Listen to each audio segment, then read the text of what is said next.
Olá, o programa Gente que Fala está começando a partir de agora pela 365, a sua rádio de todos os dias, com as imagens da UOL TV, a TV da internet, as nossas redes sociais também à sua disposição, tem o Instagram, tem o Facebook, se você preferir ainda o nosso canal no YouTube, e para falar das retransmissões, a partir das 5 da tarde, pela TV Aberta São Paulo, canal por assinatura na sua operadora de TV preferida, e mais tarde, às 10 da noite, pela Rádio Cultura AM 990, de Dois Córregos, no Centro-Oeste paulista. Fica aqui desde já o nosso convite pela próxima hora. Curta, comente, compartilhe a nossa transmissão pelas redes sociais, por todas as suas plataformas, interaja com a gente também pelo WhatsApp, fazendo perguntas aos nossos convidados e convidadas de hoje. É o 973350038, 973350038, esperando aqui a sua interação, sua participação é muito legal. E hoje é quinta-feira, é o dia do Gente do MPD que Fala, você conhece o nosso espaço, sempre preservado, reservado para essa nossa parceria com o Movimento do Ministério Público Democrático. Eu sou o Mauro Friesman, vamos conhecer então os nossos participantes que vão tratar hoje dos temas propostos por aqui. Doutora Tereza Exner, Procuradora de Justiça do Ministério Público de São Paulo, vice-presidente do Movimento do Ministério Público Democrático. Doutora Tereza, bem-vinda, como está? Bom dia, Mauro. Bom dia a todos os colegas, esses colegas formidáveis de bancada. Muito obrigada, sempre muita honra estar aqui com vocês e cumprimento também aos nossos ouvintes. Obrigado pela presença, doutora Tereza Exner, também na bancada de hoje, do Gente do MPD que Fala, a doutora Marta Geller, advogada previdenciária, sócia fundadora do Geller, ou da Geller e Viduto Sociedade de Advogados. Ela está em Gonçalves, interior de Minas, para essa nossa conversa de hoje. Tudo bem, doutora Marta? Tudo bem, Mauro? É um prazer estar aqui novamente para a gente discutir os temas da semana, né? Os temas atuais relacionados à área do direito. E aqui, ao lado dos ilustres colegas que sempre abrilhantam o programa. Obrigado pela presença, doutora Marta Geller. Também o doutor Marcelo Issa, na nossa bancada de hoje, advogado, cientista político, fundador e diretor do movimento Transparência Partidária. Tudo bem, doutor Issa? Olá, Mauro, tudo bem? Espero que esteja tudo bem também com os nossos ouvintes e com as nossas colegas debatedoras. E a doutora Laura Barros, procuradora do município de São Paulo, também professora universitária. Como está, doutora Laura? Bem-vinda mais uma vez. Bom dia, tudo jóia, Mauro? Sempre um prazer estar aqui. Cumprimento meus companheiros de bancada, todos aqueles que nos acompanham, você especificamente, agradecendo desde já esse convite que me dá tanta alegria. Vamos ao nosso primeiro tema do Gente do MPD que Fala de hoje, sempre a parceria nossa com o movimento do Ministério Público Democrático. Segundo uma pesquisa da Nexus, pesquisa em inteligência de dados, o indiciamento do ex-presidente Bolsonaro tem mais apoio do que críticas nas redes sociais. Esse monitoramento também detectou apoio à atuação da Polícia Federal. Foram analisadas 3.800 publicações nas plataformas X, que é o antigo Twitter, né? Também no Instagram e no Facebook. E os dados são os seguintes: 63% dessas publicações são neutras. Das postagens restantes, que têm viés claro, 28% apoiam a atuação da Polícia Federal e 9% são contra o indiciamento do ex-presidente Jair Bolsonaro. O maior apoio ao indiciamento foi registrado no X e no Instagram e no Facebook prevaleceu a neutralidade. Doutora Tereza Exner, como a gente pode analisar esses dados sobre o movimento nas redes sociais em relação a esses temas? Tem algo que surpreende ou deixa surpreender? Parece aqui interessante esse maior apoio ao indiciamento do ex-presidente Bolsonaro, que foi registrado no X, né? Exato. O que me surpreendeu ao ler a notícia é exatamente isso, porque a gente sabe que é um canal de comunicação, né, o X, onde prioritariamente, hoje pelo menos, né, tem muitas manifestações a favor e muitos colaboradores, enfim, que usam esse canal, que se manifestam favoravelmente ao presidente Bolsonaro. Então, é realmente surpreendente nesse sentido, né? Agora, de toda forma, acho que também me pareceu também satisfatório ver que, aparentemente, a população está bastante antenada, vamos dizer assim, com as notícias que vêm sendo fornecidas aí pela imprensa. Claro que a gente não conhece tudo o que consta dos autos, né? Não podemos saber o que virá daqui para frente, mas isso me parece importante, que é um movimento que muitas vezes a gente chega a pensar, puxa, será que a nossa democracia está bem das pernas? Claro que ela tem, nós vivemos problemas muito graves, mas acho que essa pesquisa demonstra que a população está atenta, e nada mais importante para o fortalecimento da democracia do que uma população que esteja aí atenta aos direitos, às liberdades, às garantias individuais, que são pilares, né, desse importante regime. Doutora Marta Geller, seu entendimento sobre esses dados da Nexus, pesquisa e inteligência de dados, né, a respeito do indiciamento do ex-presidente Bolsonaro e do trabalho, evidentemente, feito pela Polícia Federal nas investigações. O que é que surpreende, o que é que deixa de surpreender? A questão também desse ponto destacado pela doutora Teresa Exner, a respeito do entendimento da população a respeito do que está acontecendo. Eu fico feliz, como a doutora Tereza também demonstrou um ânimo com relação a isso, porque parece que as pessoas estão compreendendo o que a gente, que o pensamento do Bolsonaro, né? A gente vê nele todos os traços de um fascista, né? Uma pessoa que nega a ciência, que colocou o Brasil numa situação na pandemia, foi o pior presidente que a gente podia ter naquele momento. Quantas pessoas, quantos brasileirinhos nós perdemos, né? Quantas pessoas morreram enfim, que o mundo parece que o Brasil não se divide só entre bolsonaristas e lulistas, né? Nós não temos esses extremos, né? É isso que a gente está vendo com essa pesquisa. E a importância da gente estar sempre debatendo, a importância do jornalismo com relação a esse esclarecimento, né? Porque a gente viu com essa investigação e esclareceu aquela invasão, né, ao Palácio do Planalto, ao Congresso, à Justiça, aos três poderes.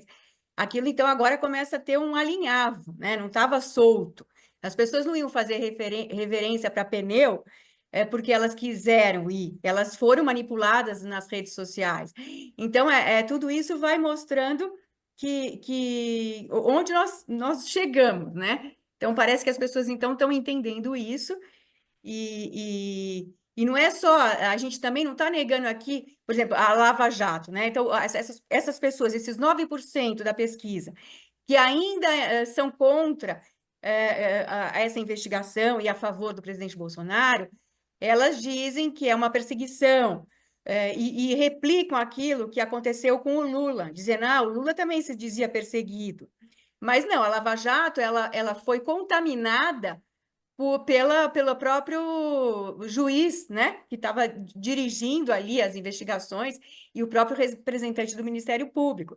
Então, ali nós tivemos uma contaminação, e a gente sabe que foram desviados milhões da Petrobras e que aquilo aconteceu de fato, né? Então, a gente não vai negar que aconteceu isso, e que também, na mesma forma, que nós vamos apurar, a Polícia Federal está apurando, e a gente espera que não tenha contaminação e que possa haver condenações e que não haja anistia das pessoas que fizeram a depredação e que foram usadas por essas outras pessoas que planejaram esse golpe, né? É isso que a gente espera. Por quê? Porque não queremos ditadura nunca mais, né? É isso, a democracia tem que ser sempre a nossa plataforma e a nossa bandeira. Esse é o meu entendimento. Doutor Marcelo Issa, o olhar da ciência política a respeito desses dados que são extraídos das redes sociais, porque o que a gente poderia imaginar a respeito desse tema seria uma polarização também nas redes, né? Uma divisão em relação a tudo isso, mas não é isso que a gente observa a partir dessa pesquisa da Nexus. Como é que a ciência política observa a ciência dos números? Pois é, Mauro, eu não sei se sou tão otimista assim quanto a Marta e a Teresa, porque os apoiadores do ex-presidente Bolsonaro são, em geral, muito ativos nas redes sociais, muito estridentes, muito contundentes nas redes sociais. E dessa vez, o que nós vemos, e essa pesquisa demonstra, é que toda essa intensidade de atuação não se verificou, não tem se verificado. E não considero que isso se deva a uma conscientização da população em relação ao que está acontecendo, ou eh, a esses próprios seguidores, apoiadores nas redes sociais que eventualmente estariam se convencendo da gravidade do que ocorreu e da responsabilidade do ex-presidente Bolsonaro nessa tentativa de golpe de Estado. Me parece que o apoio ao ex-presidente segue bastante alto. É necessário que levantamentos nesse sentido sejam feitos, mas essa é a minha hipótese. Entendo que as pesquisas devem demonstrar um certo abalo, as pesquisas futuras devem demonstrar, sim, um certo abalo na imagem do ex-presidente, mas a minha aposta é no sentido de que ele, lamentavelmente, ainda goza e seguirá gozando de um apoio bastante expressivo da sociedade brasileira.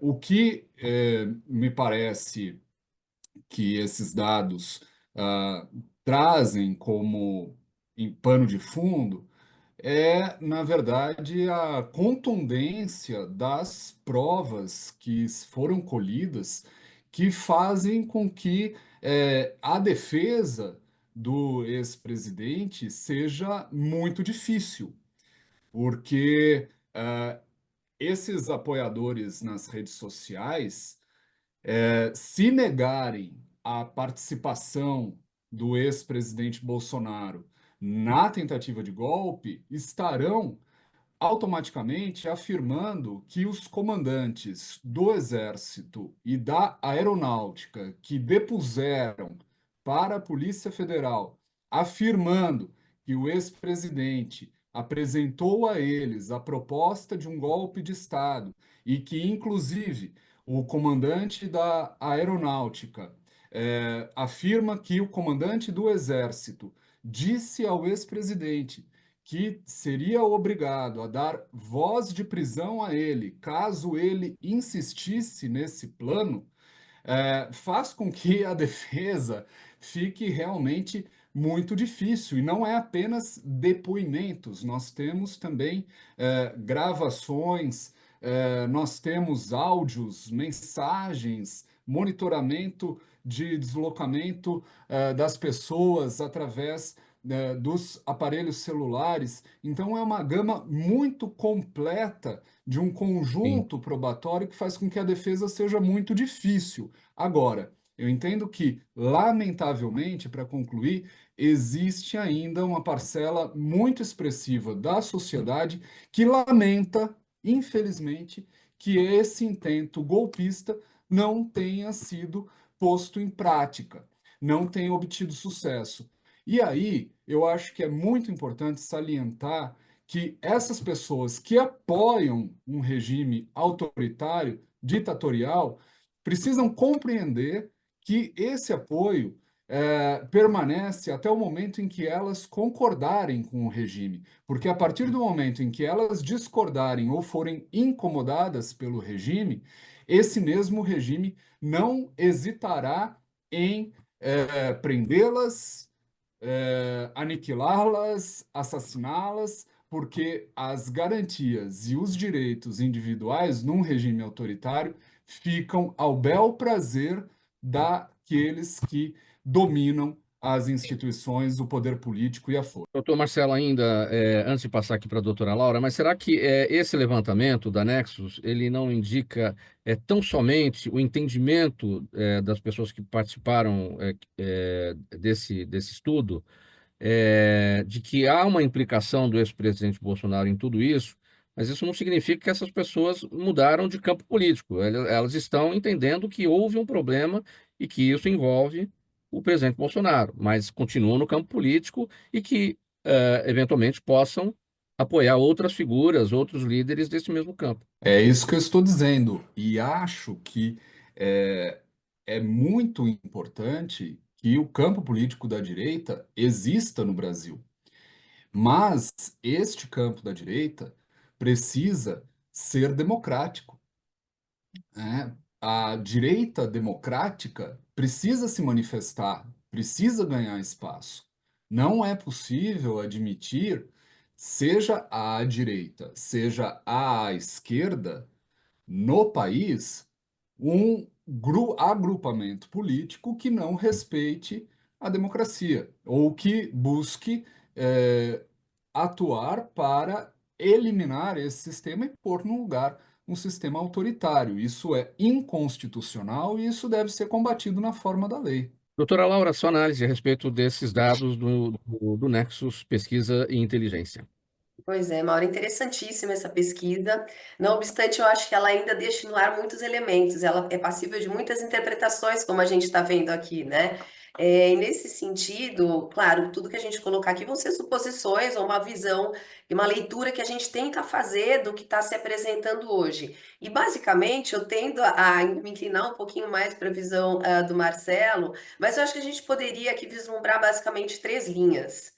Primeiro, uma mais otimista de falar, nossa, essas pessoas que eram, não podemos nos esquecer, quase metade da população brasileira, eles acordaram que realmente a democracia esteve em risco, que realmente a gente quase teve um regime de força implantado aqui no Brasil, e não era esse o pacote que elas estavam comprando. Essa é uma interpretação e, portanto, elas estariam revendo aí esse posicionamento, ainda que possam continuar apoiando o bolsonarismo em alguma forma, não exatamente naqueles atos em que se viram de alguma forma envolvidas. Segunda possibilidade, olha, realmente a gente estava apoiando isso, mas a gente não imaginava essa dimensão, portanto, fomos usados como massa de manobra por uma elite, né, que estava ali no poder, que pretendia, que tinha um plano que na verdade não foi compartilhado conosco.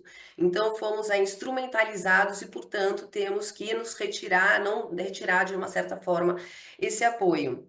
E por fim, que eu acho que talvez seja uma interpretação mais plausível atualmente, é que eles estejam temerosos ou cautelosos de forma a não se expor, né, nas redes sociais, para não correrem o risco de serem mais uma vez implicados como cúmplices dessa tentativa de golpe. Porque a tentativa de golpe efetivamente houve. Eu acho que qualquer pessoa minimamente racional, são mais de 800 páginas de investigação, são muitas provas absolutamente contundentes.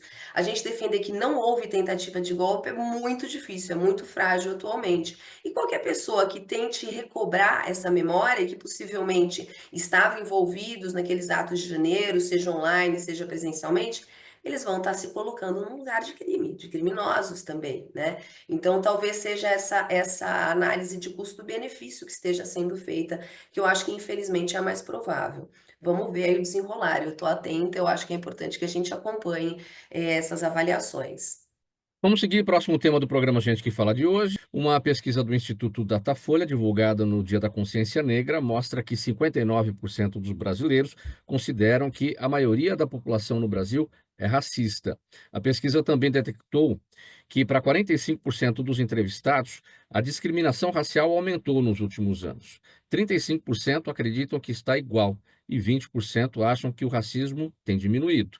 56% consideram que o racismo está na atitude das pessoas e 73% dos pretos e pardos já se sentiram discriminados por conta da cor da pele.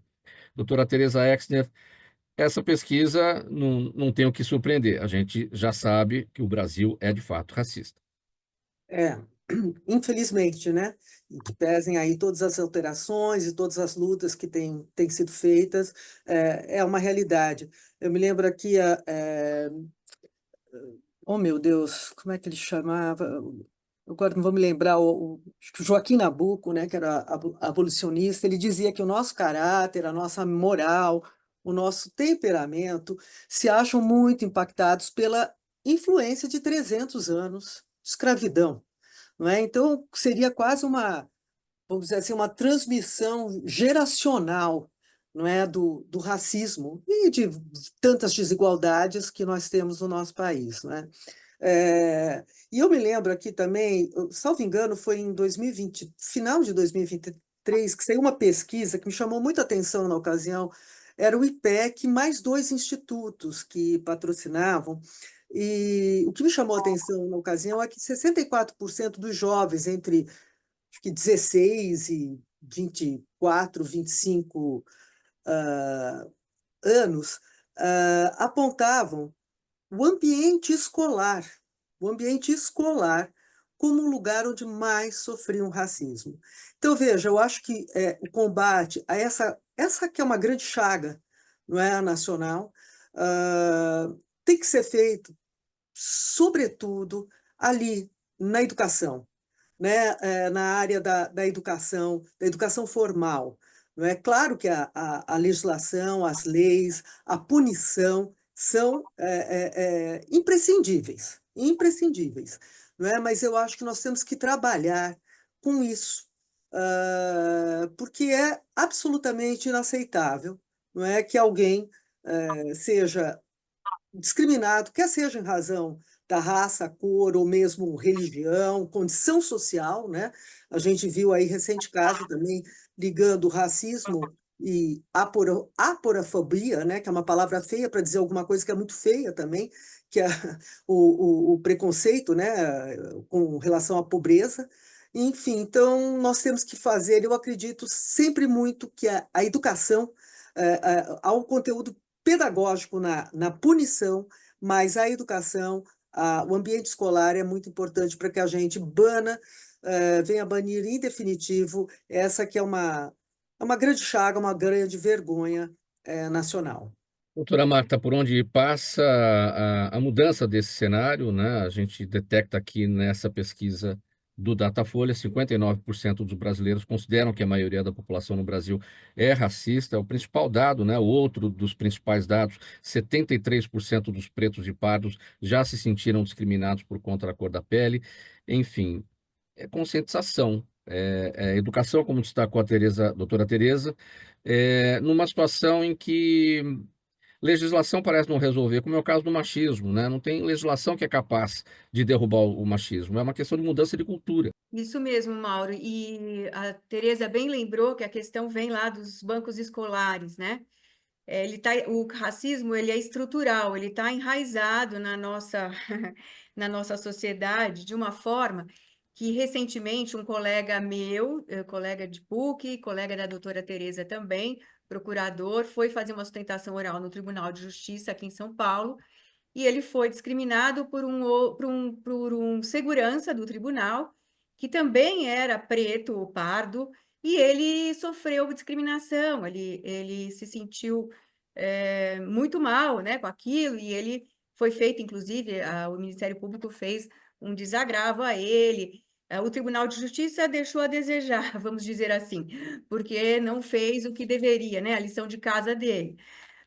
Mas é isso, a lei de cotas, Mauro, ainda no viés que a doutora Tereza deu, a lei de cotas, eu escrevi um artigo aqui na revista de 100 anos de Previdência Social, uma revista que foi publicada esse ano pela OAB São Paulo, com a coordenação da presidente Patrícia Vanzolini, e eu escrevi um artigo sobre o salário maternidade, que é o viés da minha área, que é a previdenciária, do racismo no salário maternidade.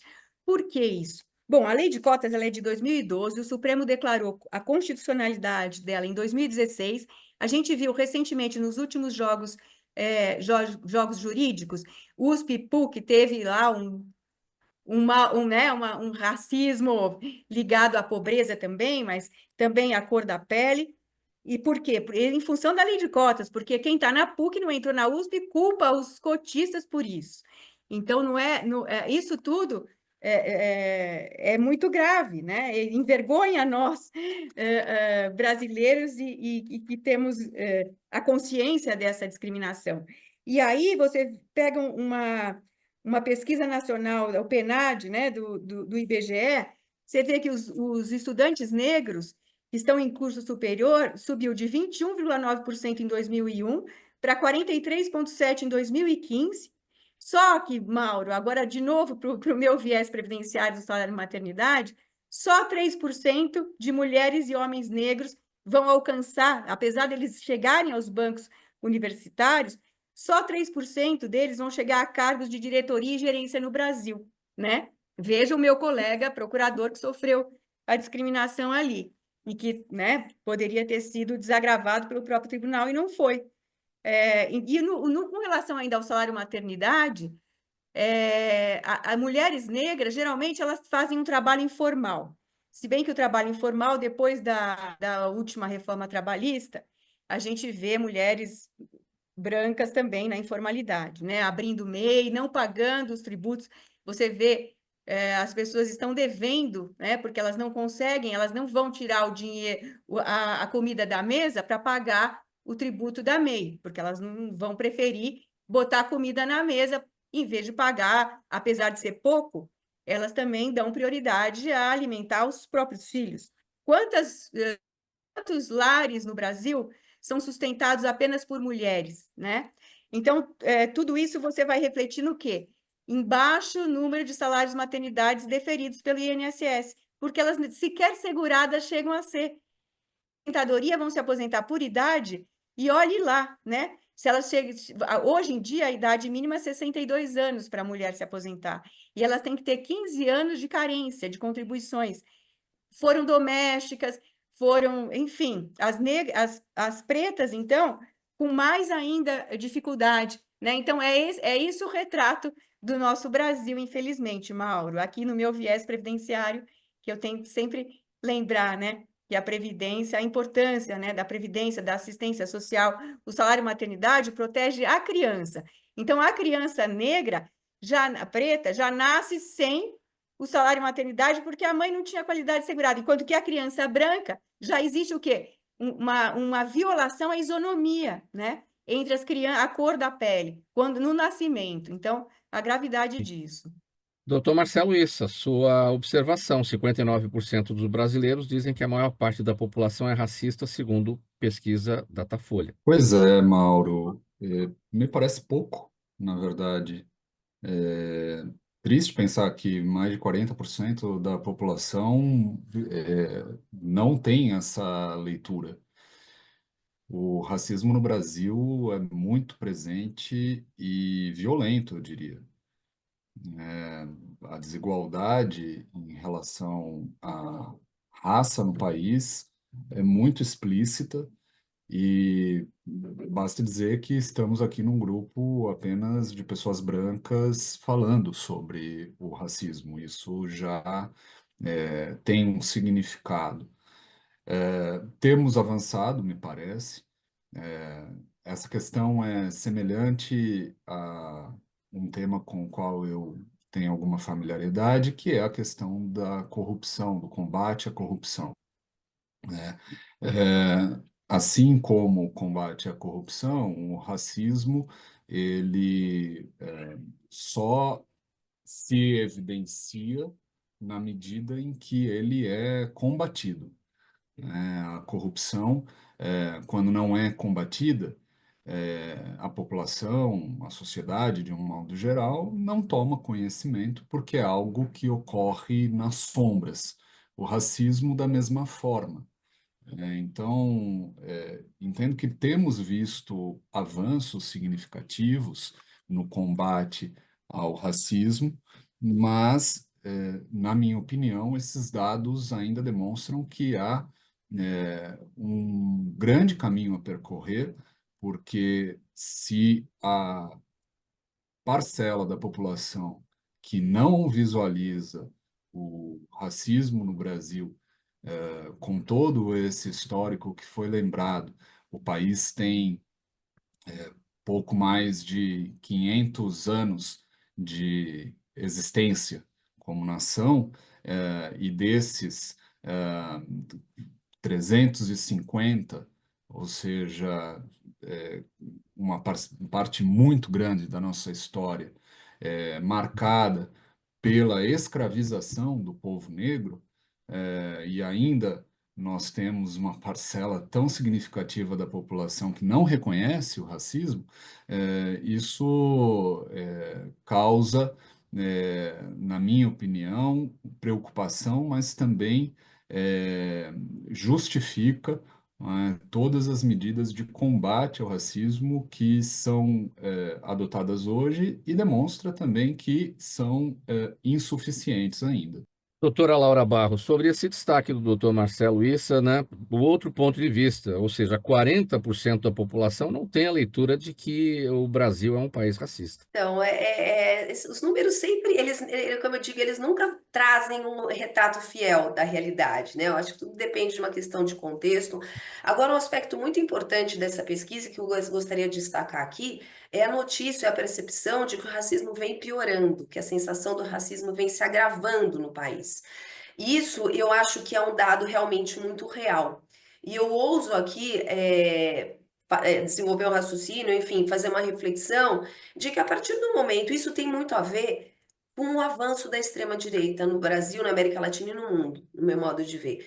A partir do momento que você tem líderes, você tem governantes, você tem pessoas que muitas vezes protegidas, entre aspas, o anonimato da internet, se colocam na posição de propagar ideias de exclusão, de preconceito, de misoginia, de inferiorização de seres humanos, como se pudesse classificá-los.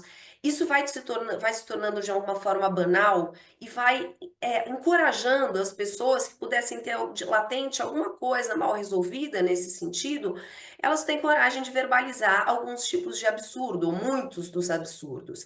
Então, é um perigo a gente achar, e há muitas pessoas defendendo esse discurso, de que as pautas de inclusão, as pautas contrárias a qualquer tipo de preconceito que se possa ter, como se fossem bandeiras exclusivamente de intelectuais de esquerda. A questão do preconceito não tem bandeira política, é uma questão que está posta, que existe e que tem que ser enfrentada.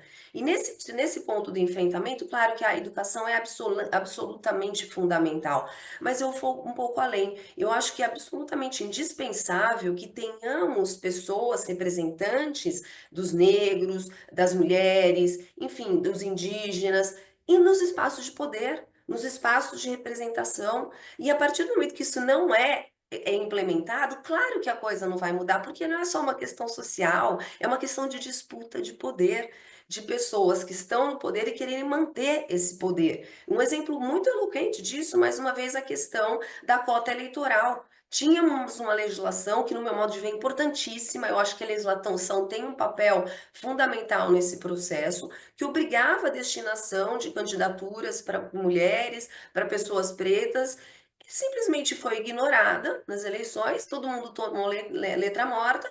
O Congresso, na sequência, faz uma emenda à Constituição. Vejam a seriedade disso. E despreza todo desrespeito à lei, como se a anistia fosse um instituto jurídico criado para dar licença aos poderosos para agirem em desacordo com a lei, que depois a gente acerta que dá tudo isso. Então é um processo que, se a gente não começar a questionar com um mínimo de seriedade, ele vai se perpetuar, que é exatamente o que se pretende hoje de forma muito clara, né? Então a gente precisa ser muito combativo nessa questão. E mais uma vez, e resumindo, além da educação, colocar os negros nos espaços representativos de poder. Senão, essa situação não vai mudar, infelizmente. Ô, Mauro, Próximo fica tema. aí o Ó, desafio para você, hein, Mauro? Fica um desafio para você, doutor Marcelo Issa, doutora Laura, para chamar para um programa MPD, ou vários, né? sim. Pessoas negras, pretas, e que defendam e que mostrem como funciona, ou como que a nossa sociedade está encarando isso e o que fazer para realmente a gente ter essa representatividade aí. É um desafio para você, que é jornalista. Sim, o desafio aceito, as pessoas que devem, de fato, estar aqui para essa conversa, para esse debate, as pessoas que têm lugar de fala, exatamente. Olha, gente, a Comissão de Constituição e Justiça da Câmara dos Deputados aprovou ontem uma proposta de emenda à Constituição que proíbe o aborto no Brasil, mesmo nas situações já autorizadas. Se o feto for anencefalo, também nos casos de gravidez por estupro e de risco de vida para a gestante. O texto apresentado é de autoria do ex-deputado Eduardo Cunha e quer equiparar o aborto após 22 semanas de gestação ao crime de homicídio. Não é a única matéria a respeito que tramita no Congresso Nacional, só para o entendimento da audiência, que não conhece o processo legislativo exatamente como ocorre por lá, isso passou na Comissão de Constituição e Justiça. O mérito precisa ser analisado numa comissão especial. Passando por essa etapa, aí a matéria fica pronta para ser votada em plenário.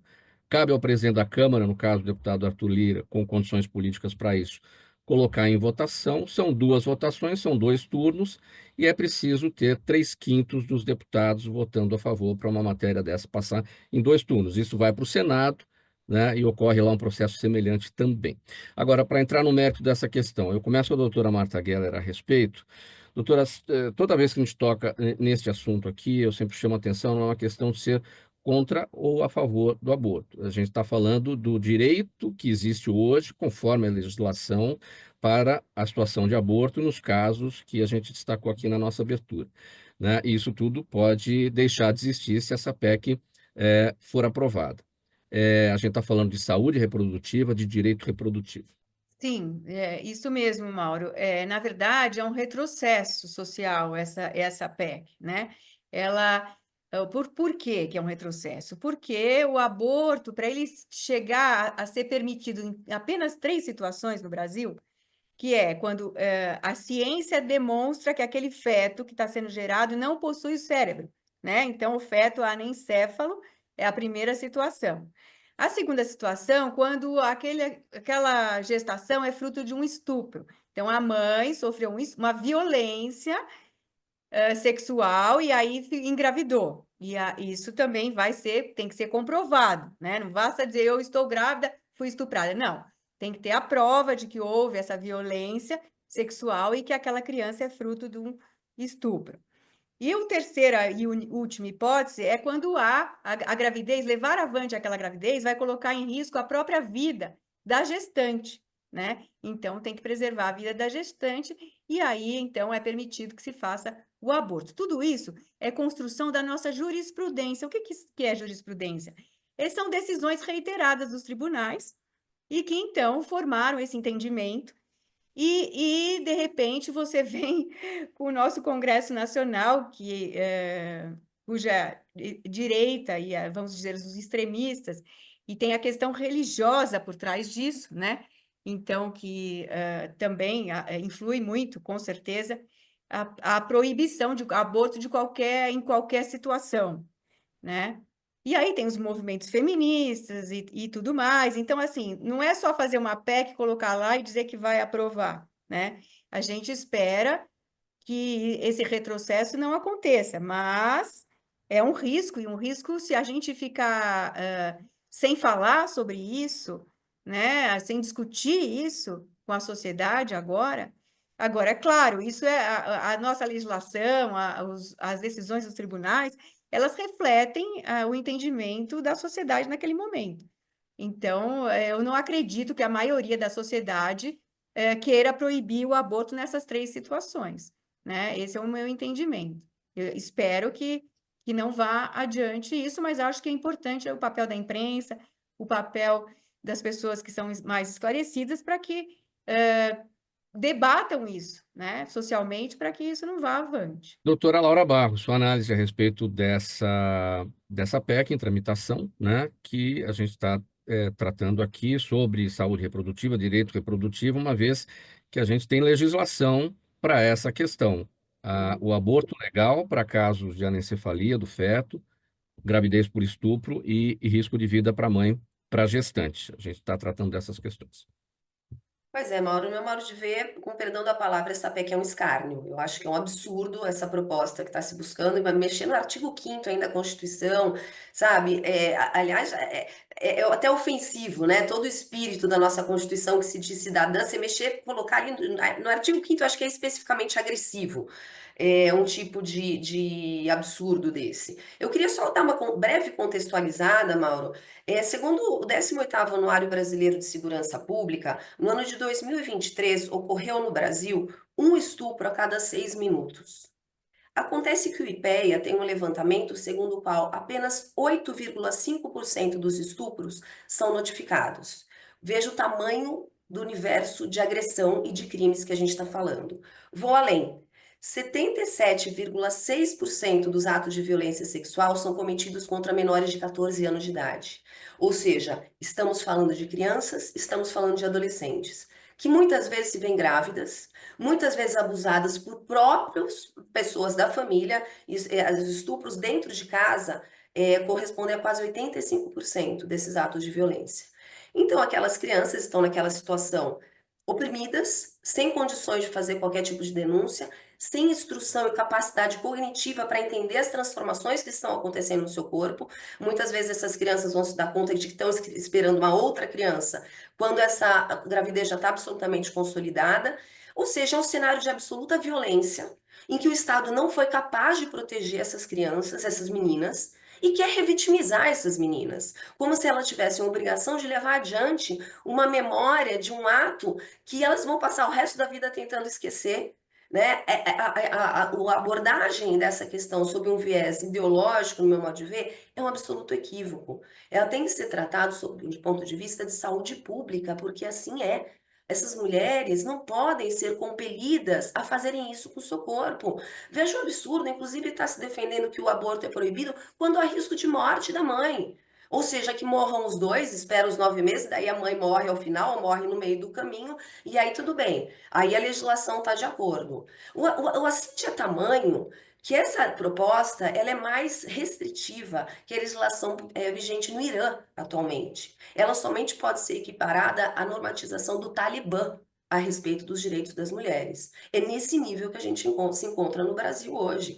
Tivemos recentemente uma discussão também absolutamente impertinente, no meu modo de ver, de um projeto de lei que buscava equiparar homicídio o aborto realizado a partir da 22ª semana. E aqui é importante registrar a mobilização popular, e foi isso, fez recuar a votação desse absurdo no Congresso Nacional. Isso foi aqui na metade desse ano.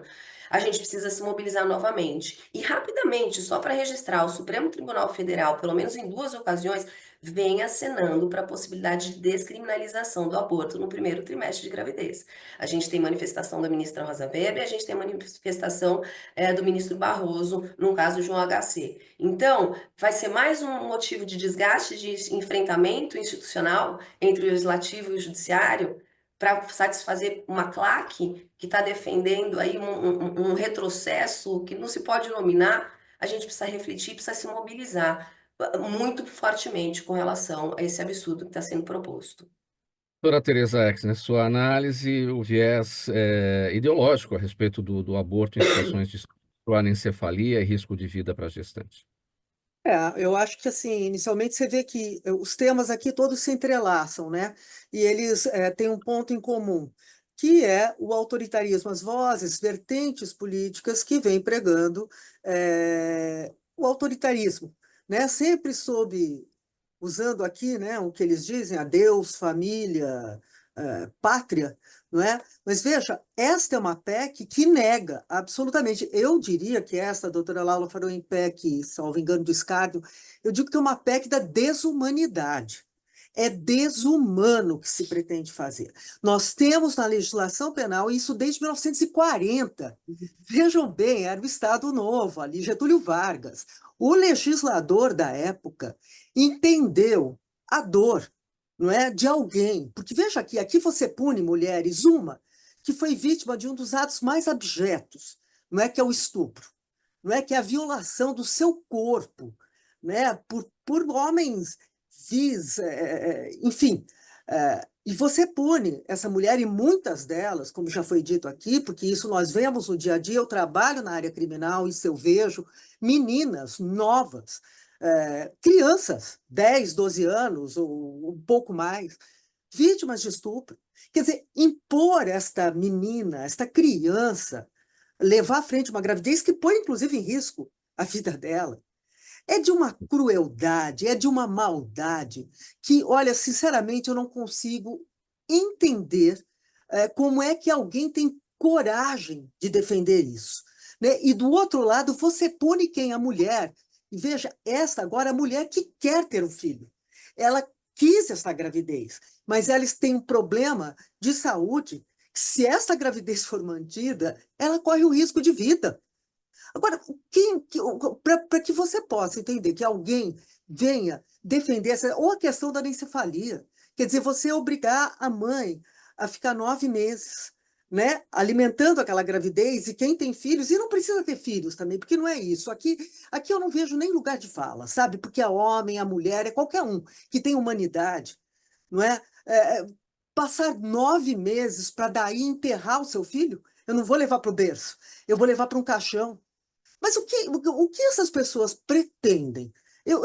Sinceramente, me causa tamanha indignação, Mauro. Até me desculpe a expressão, mas isso me causa tamanha indignação. E isto tudo está em volta daquilo que nós já falamos, não é? Então, é a questão do racismo, não é? É a misoginia, é o ódio ao diferente, é o ódio ao pobre, né? Tá tudo imbricado, não é? E aí, eu digo também aqui, como disse já a Laura, nós vamos estar equiparados ao Talibã. Que mais será que nós vamos fazer? Aonde mais nós queremos chegar? Não é? E digo além disso, veja, ninguém está defendendo aqui, como você já bem ponderou, mas é importante colocar o aborto como uma contracepção, uma forma de contracepção, não é? E nem vou entrar nessa discussão aqui, né? Ser contra ou a favor, não vou entrar nessa discussão. Como disse a doutora Laura, o Supremo caminha nesse sentido, mas aqui nós não estamos falando disso. Nós estamos falando de situações absolutamente particulares, não é? Então, realmente, olha, e mais, né? Eu acho que ainda tem um ponto, porque essas mulheres, a mulher que é vítima de um delito terrível, que é o do estupro, não é? Ela, se ela quiser, ela pode levar essa gravidez adiante. Ninguém vai impedi-la de levar adiante, não é? Então, a mãe do feto anencefalo, se ela quiser, ela também vai levar. Então, não há, ninguém está impedindo. Agora, impedir de sentido contrário, olha, eu vou dizer para vocês, para mim isso equivale ao crime de tortura. Isto é você querer impor a tortura a essas mulheres. Então, eu sinceramente espero que isso não vá adiante, né? Nós vamos ter que lutar. Estamos aqui todos, creio eu, dispostos a esta luta, não é? Dizem aí até que é uma técnica diversionista, né, para tirar, inclusive, o foco dessas notícias sobre o golpe aí urdido pelo ex-presidente e seu grupo de apoiadores. Enfim, mas eu sinceramente espero que o nosso Congresso não chegue a esse ponto, até porque acredito que aí nós teríamos que recorrer ao Supremo. Mais uma vez, recorrer ao Supremo. Vamos seguir aqui bem rapidamente. Eu vou falar com o doutor Marcelo a respeito do próximo tema, em razão aqui da hora que já está bem adiantada. Doutor Marcelo, o presidente do Supremo Tribunal Federal, ministro Luiz Roberto Barroso, afirmou que a falta de um pedido de desculpas do Exército Brasileiro para as vítimas de tortura durante a ditadura militar deixou feridas. A declaração dele ocorreu num evento sobre justiça restaurativa. É um conceito de solução de conflitos por meio de diálogo e negociação entre as partes. Nesse evento, o ministro Barroso defendeu que o uso da justiça restaurativa seja mais adotado no Poder Judiciário para combater a judicialização e o encarceramento excessivo. É, o que a gente precisa entender um pouco mais neste conceito de justiça restaurativa para analisar o que ele está propondo, doutor Marcelo? Bom, os colegas podem falar melhor que eu, mas a justiça restaurativa é um mecanismo de pacificação ou de resolução de conflitos que é muito positiva, mas que é, digamos assim, recomendável para casos de menor complexidade ou de menor gravidade. Quando o ministro diz que a falta de um pedido de desculpas das Forças Armadas em relação à tortura causa feridas, eu acho que ele está dizendo o óbvio, mas é insuficiente, né? Na verdade, entendo que os familiares de pessoas torturadas ou desaparecidas, no caso das próprias pessoas que sobreviveram, não se satisfariam com um mero pedido de desculpas, e um mero pedido de desculpas tampouco é capaz de promover uma alteração social que efetivamente seja restaurativa no sentido de impedir ou diminuir as chances de que episódios semelhantes sigam ocorrendo no país. A gente sabe que a tortura, lamentavelmente, ainda é uma realidade, a tortura promovida pelo Estado.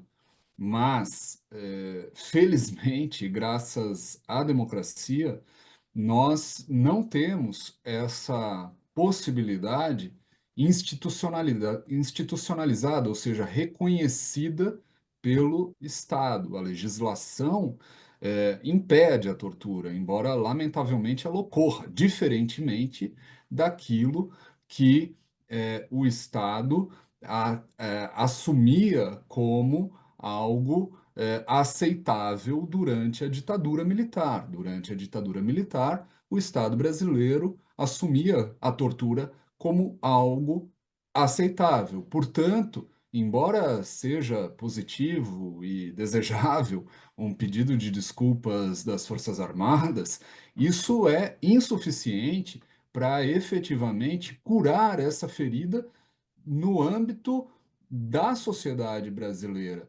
O que poderia iniciar um processo de cura dessa ferida e de, como eu disse, diminuição das chances de que algo assim volte a se repetir no futuro, é efetivamente o processo de responsabilização dos militares que cometeram esses atos. Alguns, poucos, é verdade, seguem vivos, mas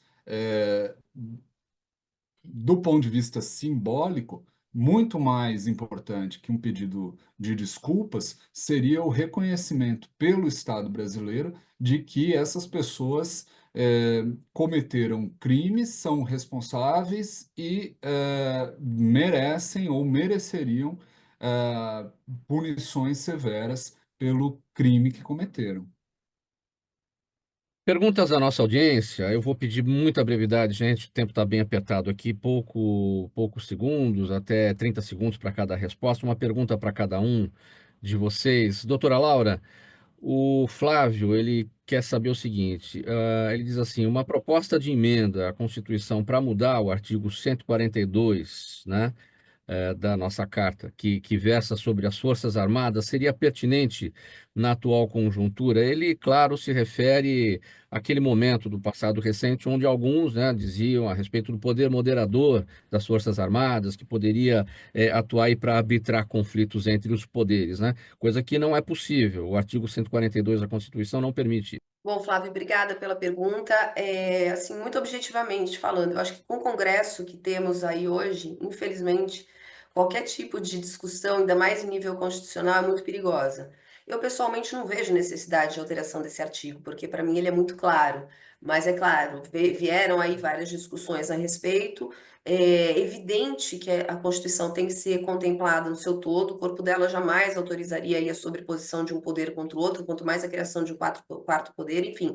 Mas, em suma, não acho que seja o momento da gente mexer nisso, justamente por essa questão, por esse show de descalabros que a gente está assistindo todos os dias. Entregar uma matéria dessa seriedade para esse Congresso que temos hoje, eu acho que é no mínimo temerário. O Jaime também está com a gente. Valeu, Jaime, aqui pela participação sempre. Doutora Tereza, ele quer saber a competência, é competência do Supremo julgar quando o Congresso Nacional não legisla? Olha, o Supremo já fez isso em algumas situações, é possível, por exemplo, quando ele criminalizou, não é, a homofobia, né, porque ali havia uma mora legislativa. É uma questão de muita que envolve, não dá para responder em tão curto tempo, não é? Mas ali o Supremo fez, e penso eu, né, na minha avaliação, fez com muita razão, com muita propriedade, mas é um tema que suscitou muitos debates. Então, há algumas situações, né, de omissão ou de mora, que é o atraso legislativo, em que se entende, sim, possível, como aconteceu, né, nesse caso específico.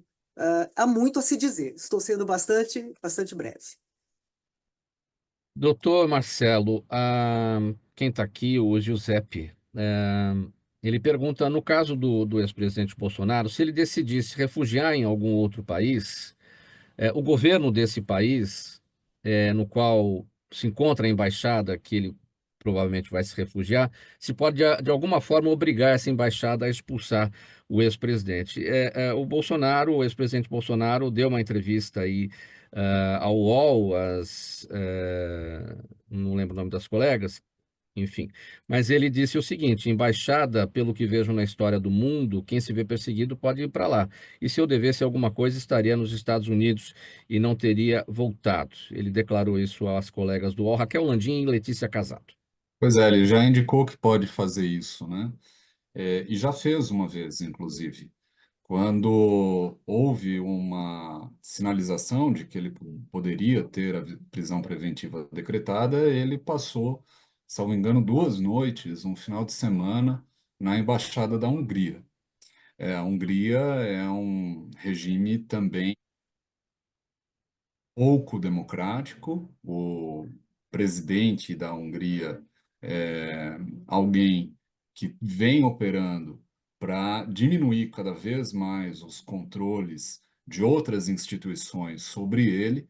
Acho que vale o parênteses, a democracia é tão valorosa justamente porque ela prevê mecanismos para que ninguém tenha poder demais. E, infelizmente, na Hungria e em outros países, nós vemos, né, líderes autoritários buscando cada vez mais diminuir os poderes de outras instituições, e é o caso da Hungria. Respondendo objetivamente ao Giuseppe, caso o Bolsonaro se refugiasse em alguma embaixada, isso significaria que o governo desse país admite a permanência dele nessa embaixada como refugiado, ou, melhor dizendo, como fugitivo. Então, esse governo provavelmente não o expulsaria de lá, e o governo brasileiro teria muita dificuldade para reaver a captura desse fugitivo. Muito bem. Pessoal, o nosso tempo se esgotou. Tem uma pergunta aqui ainda para a doutora Marta. Infelizmente, vai ficar prejudicada a resposta aqui. A gente vai passar para a doutora Marta esse assunto e aí ela vai responder diretamente aqui para o nosso ouvinte, ao José. Mas a gente vai fazer isso internamente em razão aqui do nosso tempo. O agradecimento aos participantes de hoje, dessa edição do programa Gente que Fala, de quinta-feira, sempre o Gente do MPD que Fala, parceria nossa com o movimento do Ministério Público Democrático. Doutora Tereza Exner, muito obrigado. Procuradora de Justiça do Ministério Público de São Paulo, vice-presidente do MPD. Doutora Marta Geller, advogada previdenciária e sócia fundadora do escritório Geller e Viduto, Sociedade de Advogados. Ela está em Gonçalves, Minas Gerais, hoje. Doutor Marcelo Issa, advogado, cientista político, fundador e diretor do movimento Transparência Partidária. E a doutora Laura Barros, procuradora do município de São Paulo e professora universitária.